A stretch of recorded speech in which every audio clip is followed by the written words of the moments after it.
Et on revient sur la Convention citoyenne pour le climat qui propose de passer à 2 repas végétariens par semaine dans les cantines à partir de 2025. Et le docteur Laurence Plumet est avec nous. Oui. Bonjour, médecin nutritionniste. Et on en parle avec elle ce matin. Oui, bonjour le docteur Laurence Plumet. Bonjour. Alors, la promotion d'une alimentation, la Convention citoyenne, elle a une proposition pour la promotion d'une alimentation saine, durable, moins animale et plus végétale, respectueuse de la production et du climat.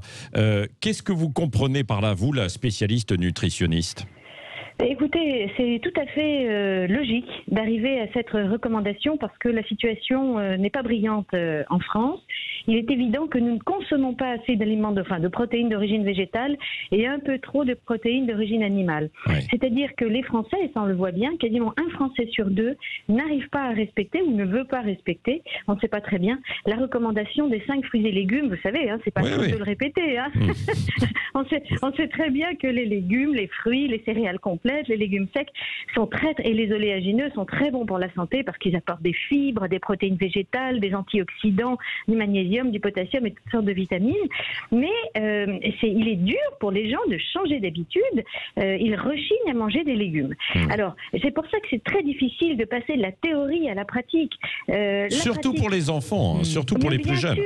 Mais bien sûr. Mais vous savez, moi, je prône toujours le rôle très important de l'éducation. Voilà. Ouais. Et l'éducation, ça commence à l'école. Et entre autres, moi, je vois 2 points importants à développer à l'école par rapport à ça pour inciter les enfants à aller davantage vers le végétal.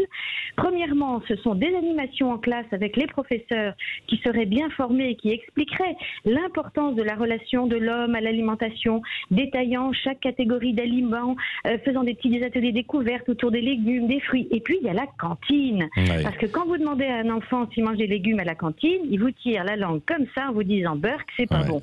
Non, il veut pas des carottes râpées, il veut pas des betteraves rouges, les petits pois, il ne les aime pas, etc. Il n'aime que la semoule et les frites et puis les pâtes quand même. Quoi. Oui, mais souvenez-vous d'une expérience que Jamie Oliver avait fait dans les cantines en Angleterre. Ouais. Il avait cuisiné des légumes d'une façon extraordinaire et les enfants avaient adoré. Alors ça c'est vrai. Ouais.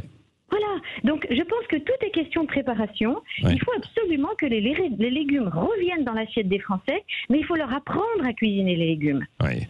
Et moins de protéines animales, parce que c'est vrai que il y a eu une explosion de la consommation, disons dans les années 60, au lendemain aussi de la guerre, parce qu'on a manqué pendant les périodes de guerre, et donc derrière on s'est un petit peu rattrapé, puis on a surproduit et surconsommé aussi de la viande, quoi.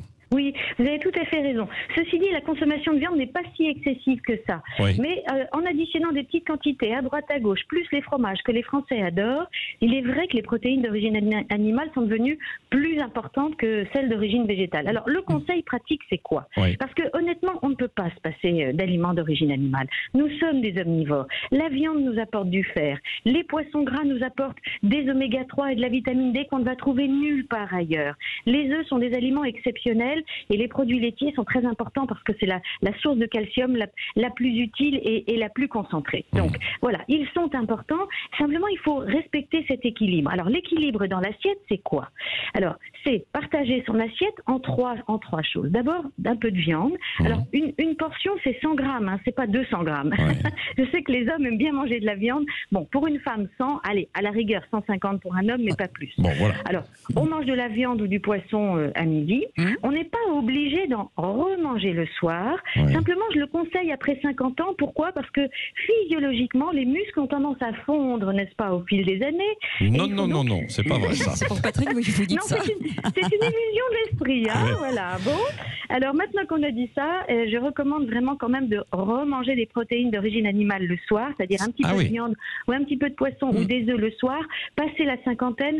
Pourquoi ? Parce que les muscles rechignent un peu à se développer et qu'il faut les nourrir davantage en protéines pour qu'ils restent en bonne forme. Bon. Intéressant. Alors ça, vraiment très intéressant. Je ne le savais pas. Quoi. Donc ça, c'est vrai.